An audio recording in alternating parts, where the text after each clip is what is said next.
Welcome to Messages from the Divine. I've got two interesting cards for today. Smoky Mirror, number 47. Remember, there's three components to this: the essence, the invitation, and the medicine. The essence, the smoky mirror, represents the aspects of what is implied yet cannot be immediately known in the world. The mystery of how things come together and how they fall apart without obvious causality. This symbol also represents the shadow of the human psyche, the parts of the self that one disowns. The smoky mirror can also represent a state of denial or the inability or refusal to see the truth. This is really interesting for me, and you know what comes to heart and mind first when I think about this is the mystery and this need that we have as human beings to fucking know everything. And this is a very prefrontal cortex dominated aspect of being human, this need to reason and to be logical and to make these deep connections to what matters and what's important in life, right?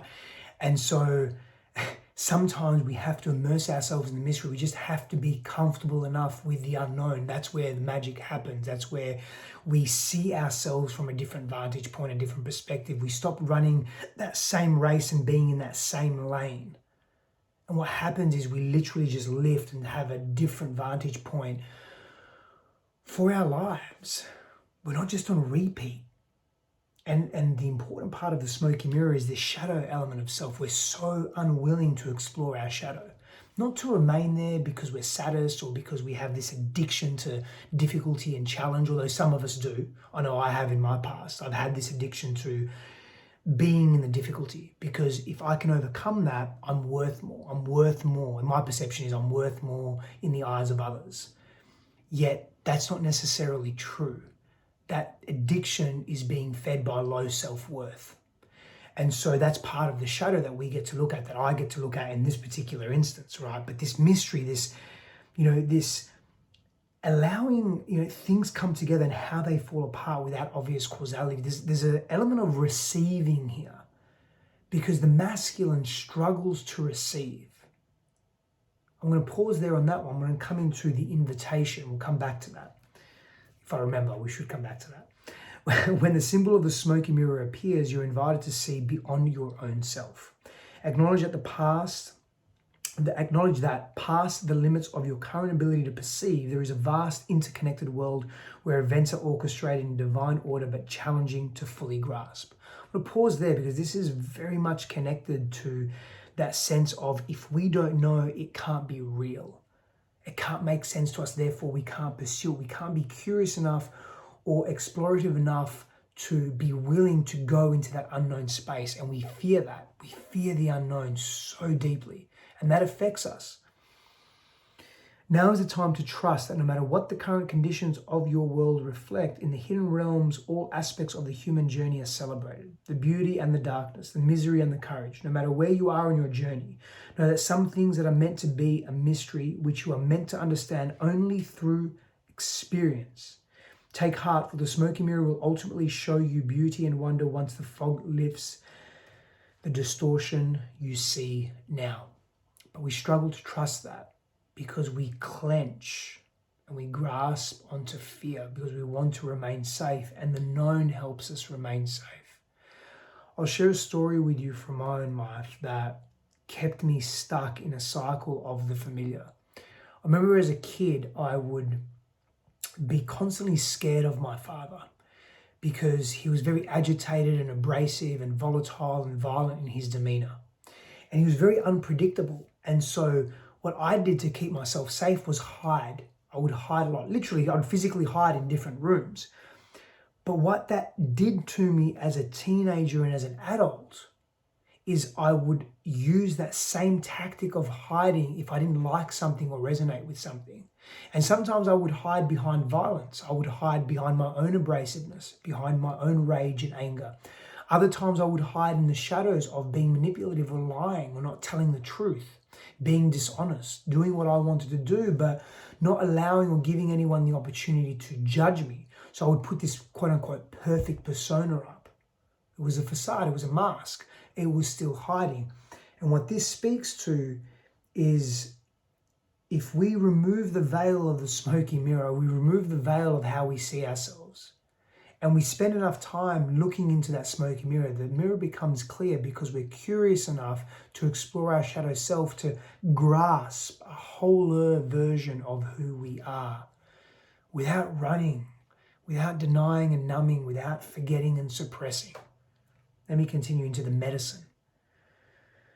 Understanding the shadow of the human journey requires that you go deep into your story to discover the wound that prevents you from seeing the truth of your current situation. Your fears and expectations of disappointment and unworthiness may be clouding your capacity to see the potential in yourself and others. The smoky mirror may be showing you things you don't want as a result of your conditioning. These can become even more real, but only because you are making it so. The choice is yours. The world will hold you accountable for what you see and create. Can you see through the eyes of truth and faith instead? Moving away from fear, moving away from reactive or acute predictability, and moving into the surrender and the acceptance of the unknown. And what does the unknown look like? What does it feel like?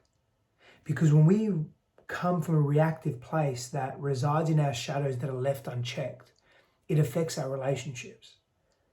That happened to me for so many years. I was so unaware, not cognizant, and unwilling to look at my pain and fear. And it was still driving me. It was still showing up, leaking out emotionally, or leaking out in the dynamics of my intimate relationships. I was on repeat because my body would sense something or perceive something in the world, in the environment, in the relationship, in the dynamic that was taking place that reminded me of an old state, maybe in childhood, that I was scared of or I didn't want to repeat again. And I would react from that place, and that just became habitual. So the smoky mirror reveals in us what needs to be looked at in order to be freed. The next card that I pulled, number 50, the spiral. This is nice. The essence. From galaxies in the sky to diminutive shells at the beach, the spiral is found extensively in the natural world. Its shape in the form of a coiled serpent has been used since ancient times as a tool for growth and transformation. The spiral is a guide for entering deep into one's consciousness and the unknown, and then extending far into the heavens. It is crucial to surrender to this journey until the exhausted paradigm dissolves in the depths of the psyche and its energy is released to give birth to a new reality. That's the surrender we're speaking to. The shadow part, the shadow aspect of this, the smoky mirror, that leads us to that clarity to give birth to a new paradigm and a new reality. Because we're making a choice to not be that person that we've always been, and to yield a different result, a different outcome, a different experience as a result of that choice. The invitation. To renew yourself, you must shed your old skin. You have already done this, so do not keep scraping away at the old, but welcome the soft new skin that is starting to grow. Break the habit of working on your faults all the time and let nature take its course. Part of that is embracing the shadow, but not being fixated on it, knowing that it's a part of our lives, but it isn't the be-all and end-all. We get to choose happiness. We get to choose joy. I used to think so much, and this is, again, for me, was a childhood conditioning. Because if I could play the victim, if I could play that joyless boy, that boy that was sad or frustrated or angry or couldn't have it together, I would get some attention. I would have others feeling pity for me, feeling sorry for me, sympathy for me. But any attention is good attention. Any publicity is good publicity. But it would help me feel alive, but it was an unhealthy way of doing so. Know that a new skin feels vulnerable and scary at times. Trust the medicine of the spiral as it guides your journey of renewal. The medicine. The spiral announces a descent to the depths and a rebirth. Allow nothing to get in the way of this process. That requires trust. That requires acceptance and surrender. As the time is right and the forces of nature are supporting you in this endeavor, you will unpack this deep truth. Using stones, twigs, or yarn, build a spiral on the ground that is large enough to walk through with at least 3 turns. Enter the spiral slowly. Once in the center, offer to the earth the feelings or situations that no longer you desire or want in your life. As you walk back the way you entered, feel recharged for your new journey. This is NLP in a sense. This is us creating our reality. We're merging the emotional, the spiritual, the physical, the mental, the relational. We're acting it out. Remember the sacredness of symbols, the importance of symbols. Before there was language, before there was times, there was sacred symbology. That's important to know.